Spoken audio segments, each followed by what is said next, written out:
How's it going, everybody? Hope you're having a good start to your week. This is Monday Morning Quarterback, episode 182. I'm back in the frozen tundra of Indiana. Man, this has been the coldest winter in the 20 or so years that I've lived in Indiana. So we are ready for spring, which is supposedly just a few weeks away. Today's topic is ride heighting, setting ride heights, measuring ride heights, why they're important. We do a video in the shop. It's a two-parter. Next week we're going to go over scaling.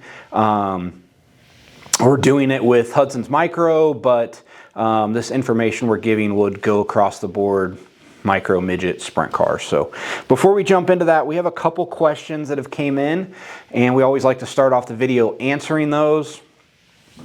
First one was, what happens to a torsion bar after 25 nights? Why is it no longer any good?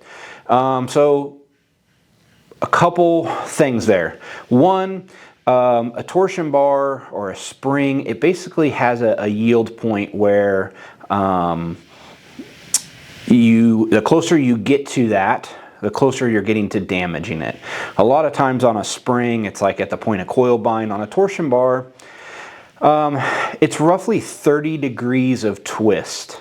Most applications, like on a sprint car bar, we're typically living in the around 20 degrees of twist, 20 degrees of rotational twist racing. Like, I know the Northeast Modifieds, most of those cars are coils now, but when they ran bars, they lived right at that 30 degree of twist, and they would only get a few nights out of their torsion bars because they just damage them. So basically what happens, the bar doesn't necessarily get softer, it loses its rebound rate, so it doesn't return back to center as quick. So for example, if you didn't have shocks on your car and you push down on the back of your car, it's going to spring back up to ride height. As those bars get worn out, it springs back up much slower. So it doesn't return to center as quick. The bar's not as lively as we would say. So if you put a turn in it, it doesn't react in the same fashion. And nothing feels better than a fresh set of torsion bars. Maybe a new right rear tire, but torsion bars are a wear item, okay? I've said this before. It's just like a tire. It wears out. You just can't physically see when it wears out. So you know, the age-old question, how long will a bar last? It's, you know, if you race on extremely rough racetracks, not as long as if you race on really smooth tracks and you're barely twisting it. So that's kind of the answer to that. Just rebounds back slower the older it gets. The bar's not as lively. Second question was sideboard style hoods that you see in midgets. Why aren't those popular micros and sprint cars? There's a few chassis manufacturers on the micro side that utilize them.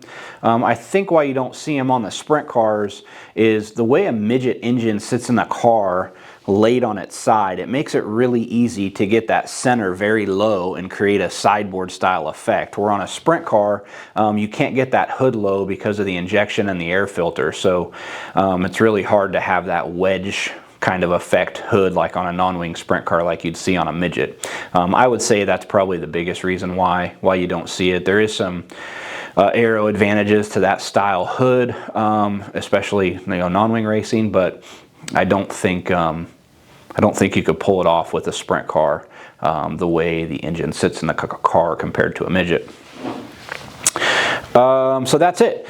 We are going to jump to this video, and again, we're going to go over how we set ride heights, why they're important. So enjoy this video, and we will be right back. How's it going? Garrett with CSI here. This is going to be a two-parter. We're going to go over all the proper steps to set your ride height, things you should check. Seems like a simple process, but there's a few key things that you want to be consistent about.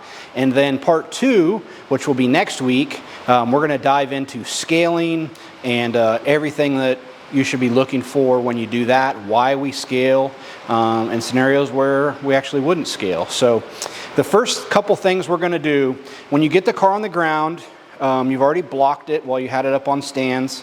The first thing you're going to do is set the air pressure in your tires.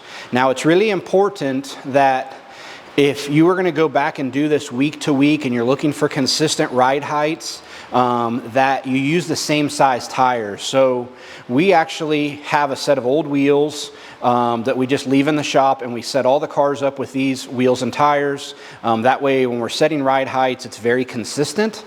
If you don't have that luxury, then on your ride heights, you should definitely note what size tires they are. So if you go back and check next week and your right rear corner is a little low, but your right rear tire is a ½ inch smaller, it'll make sense to you. If you got a bigger right rear tire on and your corner's low, okay, we need to look at going back and reblocking it. But yeah, first thing we're gonna do is set air pressure and make note of the tire sizes. So we've got our air pressure set, we've noted our tire sizes. The next couple things we're gonna do is you need to determine whether you wanna do your ride heights with the driver in the car or the driver out. It is very important to know where your ride heights are with the driver in the car, but we run into a scenario here where I might be working on these things late at night, Hudson's in bed, he's got school the next day, so he's not always available to get in the car. So I always do mine with the driver out. Although I know how much the car lowers when he gets in it. He's 70 pounds, and I've had him out here, done ride heights, put him in it, and noted that. Another option, IndyCar racing was the same way. Drivers were never around when we were setting the cars up. So we just put the equivalent of their weight right in the seat. So we had lead bags. If the guy weighed 150 pounds, we put 150 pounds worth of lead bags in the seat to simulate driver weight. So that's another thing you can do. Another really important thing is to check your ride heights in the same spot of your shop every week. And that is really important because it's probably impossible to get a perfectly level piece of ground unless you have a surface plate like a stock car team or IndyCar team would. So I try to find the most level piece of ground in the shop, and I always check my ride heights there. So I know where it's at. And if you can do it on the same piece of concrete, you know, concrete's often poured in squares. If you can get the whole car on that piece of concrete, and always check it there, that is really important to check it in the same spot every time. All right, so the car's in the place it needs to be. The last thing we want to do before we go around and check ride heights is make sure your front wheels are straight. You don't want them cocked. And another thing is if you run a higher rebound left rear shock, really any left rear shock for a midget, micro, sprint car, it's a good idea to back all the rebound out. So if you give the car a bounce before you go and check your corner heights, the rebound of the shock doesn't hold the left rear corner down and the right front corner up. So I just always make it a habit to go full soft on my left rear shock. The rest of the shocks have enough bleed that it's not really a big deal, but make sure you have that left rear shock opened up and give your car a little roll and a bounce, and then go around and check your ride heights. All right, so we've went around and checked our ride height, noted that in Pit Logic or setup book, whatever we're using. Why is it important to check your ride height? Well, that is a direct correlation to how your car is going to handle, and maybe one of the more important ones. If your ride heights are off, your arm angles probably aren't where they're supposed to be. You know, these cars are built with certain rack heights to have proper arm angles at a designated ride height. So very important to talk to your chassis manufacturer and ask what ride heights they want you to start at. Obviously, if your car is much lower or much higher than it's supposed to be, roll centers are changing, arm angles are changing, and if you don't have a race car that is perfectly square, your ride heights are set correctly, so your arm angles are right, you're going to be chasing your tail setup wise, because you can have the right shocks and the right bars and the wheels in the right spot, but if you don't have those foundational pieces correct on your setup, it will definitely throw you for a tailspin. So this is episode 1 of this. Be sure to tune back in next week, and we will dive into scaling and why that's important and how we go about that. I hope you guys enjoyed that video. Please tune back in next week for part 2, where we go over scaling and left rear weight versus right rear weight and those type of things.